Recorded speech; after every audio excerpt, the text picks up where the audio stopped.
Hey y'all, welcome back to the Literary Apothecary. My name is Kate and I'm here to give you guys round 3 of the Battle of the Books 2025 edition. Now this round, if I've done my math correctly, will determine my top 16 reads of 2025. So we are getting down to the nitty gritty now. In other video terms, this would be like people's top 20 books of 2025. For me, it's 16 because that's the way the brackets work down. I've talked about all of these books in the previous video. This video is going to be a lot shorter, so I will have less to say about these because I've already talked about a lot about them. And let's just dive in. So our first matchup is Finding Me by Viola Davis versus A Memory Called Empire by Arcady Martin, Book 1 in the Texicallan duology. I really enjoyed A Memory Called Empire, and I am looking forward to reading that second book in the duology eventually, but this one has to go to Finding Me by Viola Davis because that book completely wrecked me, completely changed me, and I still recommend that book to people a year later. Our next matchup is In the Dream House by Carmen Maria Machado versus Asunder by Kirsten Hall, and this round goes to Asunder because that book was completely different than anything I had ever read before. I really enjoyed the unique structure of In the Dream House, and it was really different than a lot of stuff that I had read before also. But Asunder just blew me away, and I just learned by talking to Esme, who recommended this book to me to begin with, that the author is working on a second book right now, so I'm really excited to see where she takes this story. So this round goes to Asunder. Next up, we have The Rave by J.R. Trouse, which is book 1 in the Elfrier trilogy series, versus Monsters and How to Tame Them by Kevin Hart. This one is a hard one for me because I really enjoyed The Rave, but I wanted just a little bit more out of it. Monsters and How to Tame Them was so unique in the way that Kevin Hart talked about our different parts of our personality that we have that some people would call problems. He said they're not problems, we just have to learn how to handle them. And I think I'm going to give this one to Monsters and How to Tame Them. Next up, we have Changes by Jim Butcher, which is book 12 in the Dresden Files series, versus The Breath of the Dragon by Fonda Lee and Shannon Lee, which is book 1 in the Birthmarked series, which I think is a duology. This is another hard one because I really loved both books, but I'm going to give this one to Changes by Jim Butcher because that, out of 13, 14 books that I've read, that is still my favorite in this series, and that one was totally different than any of the other books that we had in that series up to that point.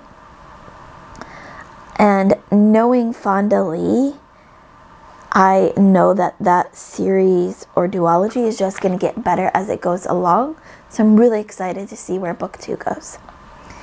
Our next matchup is My Brilliant Friend by Elena Ferranti, which is book 1 in the La Amica Gentile series, versus Listen for the Lie by Amy Tantera. This one goes to Listen for the Lie because that book completely changed thrillers for me. It was so different, especially once I brought on the audiobook, changed it completely for me. My Brilliant Friend I listened to via audiobook, and while I enjoyed it, there were times where it was really hard for me to follow along, so I'm giving this one to Listen for the Lie. These are definitely getting harder and harder as they go, and as we narrow down these books, they're going to get harder and harder.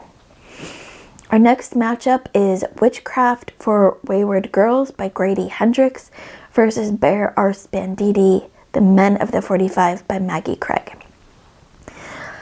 So we have a sci-fi horror, supernatural horror book versus a nonfiction book about the 45 uprising, which I really, really loved. This one I have to give to Grady Hendrix because that book made me want to read more Grady Hendrix, whereas Bare-Arsed Banditti I loved. I love learning about the 45. I had already read another Maggie Craig book before that, which we'll talk about in a couple matchups. So this one I'm going to give to Witchcraft for Wayward Girls. Our next matchup is A Wizard of Earthsea by Ursula K. Le Guin book 1 in the Earthsea cycle, versus Only a Grave Will Do by James Lloyd Doolin, book 3 in the Malachi series. And this one is another one I have to automatically move on a book, because I realized as I was writing these down for this round that I read the ARC version of Only a Grave Will Do, which makes me really sad, because I really thought that would be one of those books where if I had to make out a top 10, that would definitely be in there. I might make another video with the arcs that would have made the top 10 if I included arcs in here. So this one goes to A Wizard of Earthsea, but that isn't even a knock against Ursula K. Le Guin's book, because that was a really exciting book for me, and I can't wait to continue in that series as well. Next up, we have Turncoat by Jim Butcher, which is Dresden Files book number 11, so the one right before Changes, versus Damn Rebel Bitches, Women of the 45 by Maggie Craig. And I love Dresden, but we already know we've got one Dresden moving on, so I'm going to give this one to Damn Rebel Bitches, because I love Turncoat, but I love Changes even more than Turncoat, so I'm giving this one to Maggie Craig.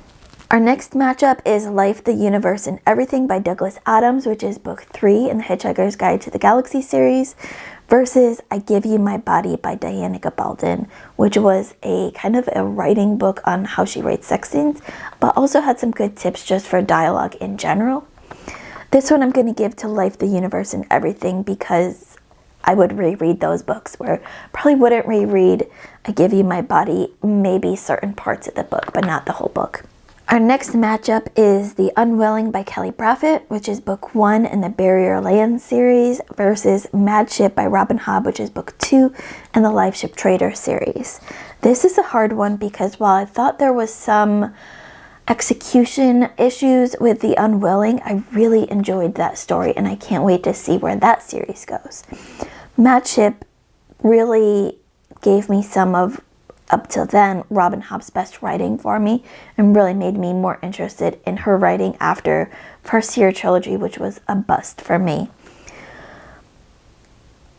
I'm going to give this one to Mad Ship, but I really, really enjoyed The Unwilling, and if you're looking for unique magic and a unique pairing of two people, highly recommend checking out The Unwilling by Kelly Braffett. Our next matchup is The Phantom of the Opera by Gaston Leroux versus The Very Secret Society of Irregular Witches by Sengu Mandana. This one I'm going to give to The Very Secret Society of Irregular Witches, because I loved that cozy fantasy so much, and The Phantom of the Opera for me worked better in an operatic format. I was missing the musical and the high drama of it all. It just fell a little bit flat for me without the extra drama of an actual opera. Just a couple more matchups left. We have Burning Girls by Veronica Shanos, which was a short story collection, versus James by Percival Everett. This one has to go to James, because that book was a retelling of Huck Finn, and it did so much for that story and those characters. And we just had our book club meeting about this the other day, and it made me love that book even more.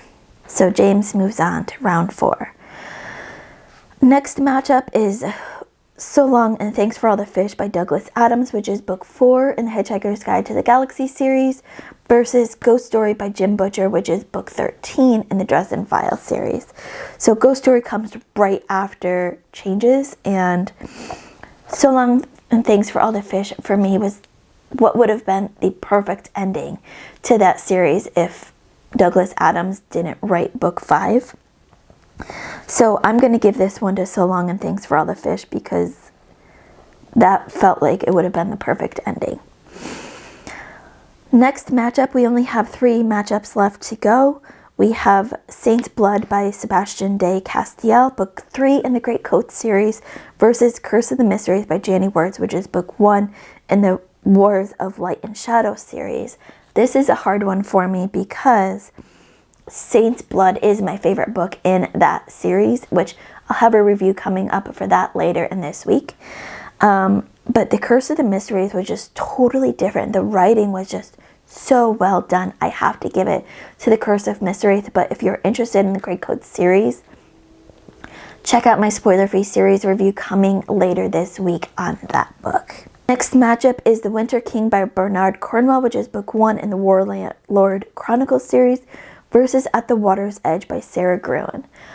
This one I'm going to give to the At the Water's Edge because that one pulled out more emotion from me than The Winter King, but I really enjoyed Bernard Cornwell's retelling of the Arthurian legend in The Winter King, and that's another series that I'm dying to continue this year. But At the Water's Edge just gave me so many emotions I wasn't expecting. And then our last matchup for this round is The Ninth Reign by Jen Williams, which is book 1 in the Unwilling Flame series, versus Ship of Magic by Robin Hobb, which is book 1 in the Lifeship Trader series. Now, Ship of Magic did something for me that none of the other books up until this point did for me, and that was show Robin Hobb's true potential. I read Farseer Trilogy first, and I really had some very mixed feelings about that, to the point where I was really considering not moving on in Realm of the Elderlings universe. But I decided to continue, and Ship of Magic gave me that moment where I was like, okay, maybe some of these books will work for me. However, The Ninth Reign was one of those, again, very, very unique books. It's a unique combination of supernatural and science fiction and fantasy all into one, and I just really enjoyed the characters in that book. So this round I'm going to give to The Ninth Reign. So that concludes our round 3 of Battle of the Books.